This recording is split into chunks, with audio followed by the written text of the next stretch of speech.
কিন্তু আপনি কালিমা যেহেতু পড়েছেন, কালিমার দাবি হচ্ছে কোরআন মানা, কালিমার দাবি হচ্ছে শরীয়ত মানা, কালিমার দাবি হচ্ছে আল্লাহর জমিনে আল্লাহর দিন কায়েমের চেষ্টা করা, মনে মনে আশা করা, এটা কালিমার দাবি।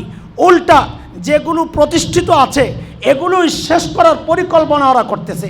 আরে আমরা তো পরিকল্পনা করি বাংলাদেশে ইনশাআল্লাহ খুব শিগগির কোরআনী শাসন কায়েম হবে, শরিয়া আইন চালু হবে। আমাদের চিন্তা তো এইটা ইনশাআল্লাহ। বলে এই চিন্তা কোত্থেকে করেন? কয় দুনিয়া দেখে আশাবাদী হয়েছি। বলে কি দেখছেন? বলে তুমি দেখো না সিরিয়ায় কালিমার পতাকা যে উঠে গেছে, দেখো নাই? আফগানিস্তানে কালিমার পতাকা উঠে গেছে, দেখো নাই? ইনশাআল্লাহ আমার দেশ দখলের হুমকি দেয়, দেখছেন না? তোমাকে হুমকির অবস্থা কি জানি? সিনেমায় তোমরা অনেক কিছু ফালাইতে পারো, কিন্তু পাকিস্তানে গেলে কেমনে কান্দাইতে হয় জাতি দেখছে, সারা দুনিয়ার মানুষ দেখছে। আমার দেশ দখলের হুমকি দেয়।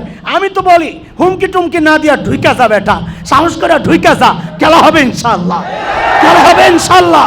খেলতে চাই বাংলাদেশে কোনো ভারতপন্থী কোনো কাউকে আর থাকতে দেওয়া হবে না, দাঁড়াইতে দেওয়া হবে না। ভারতের ভালোবাসা মানি সে বাংলাদেশের স্বাধীনতা সার্বভৌমত্বে বিশ্বাস করে না। যে বাংলাদেশের স্বাধীনতা সার্বভৌমত্বে বিশ্বাস করে সেইটাও বিশ্বাস করে আমার দেশ দখল করবে ঘোড়ার ডিম। আমরা তো স্বপ্ন দেখি ইনশাআল্লাহ খুব শিগগির দিল্লির লালকেল্লায় আবারও কালিমার পতাকা পথ করবে ইনশাআল্লাহ। এটা আমাদের শুধু স্বপ্ন না, এটা বাস্তবায়ন হবে ইনশাআল্লাহ।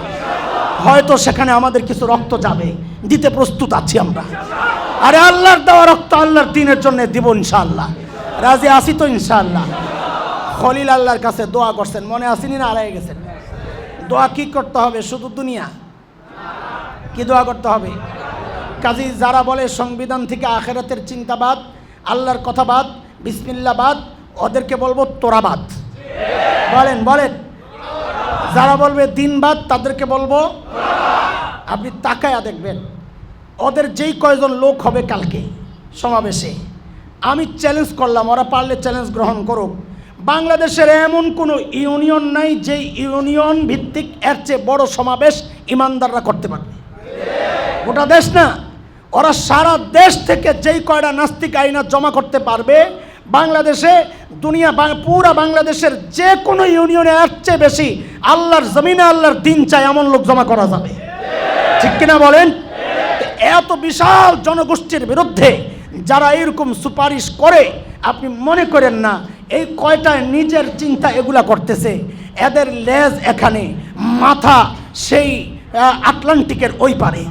মাথা কোথায়? আটলান্টিকের ওই পারে। আমি একটা কথা বলেছিলাম আমাদের হেফাজত ইসলামের 3 তারিখের মহাসমাবেশে, আমরা দুইটা গোষ্ঠী দ্বারা আক্রান্ত, একটা দাদা গোষ্ঠী আর একটা দাতা গোষ্ঠী।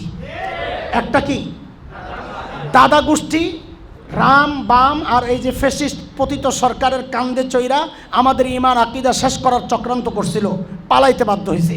এখন আবার দাতা গোষ্ঠী, এখন আবার এই ইউনূস সরকারের কান্দে চৈরা আমার আপনার ইমান আকিদা শেষ করার চেষ্টা করতেছে। ইনশাআল্লাহ তারাও এদেশে টিকতে পারবে না। এদেশে ইসলামের বিরুদ্ধে দাঁড়ায় কেউ কোনোদিন টিকতে পারে নাই, পারবেও না ইনশাআল্লাহ।